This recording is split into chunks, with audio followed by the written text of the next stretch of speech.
बुलढाणा जिल्ह्यात अवकाळी पाऊस बरसलेला आहे. विजांच्या कडकडाटासह पाऊस झालाय, त्यामुळे रब्बीच्या पिकांना मोठा फटका बसण्याची शक्यता आहे. काही ठिकाणी गारपीट देखील झालेली आहे. हवामान खात्यानं पावसाचा अंदाज वर्तवलेला होता. बुलढाणा जिल्ह्यात अवकाळी पाऊस झालेला आहे, त्यामुळे रब्बीच्या पिकांना याचा मोठा फटका बसण्याची शक्यता आहे. बुलढाण्यातली आपण ही अपडेट माहिती घेतो आहोत. अवकाळी पावसाचा मोठा फटका रब्बी पिकांना बसू शकतो. बुलढाण्यात विजांच्या कडकडाटासह पाऊस झालेला आहे. काही ठिकाणी गारपीट झाल्याची ही माहिती समोर येते. मात्र याचा सगळ्यात मोठा फटका आता रब्बीच्या पिकांना बसणार आहे. त्यामुळे शेतकरी पुन्हा एकदा चिंतेत सापडलाय.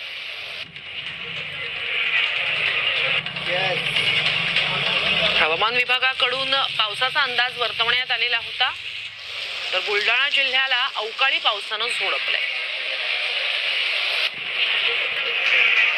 वारा आणि पावसामुळे अनेक भागातील वीज पुरवठा खंडित झालाय. मिळतीये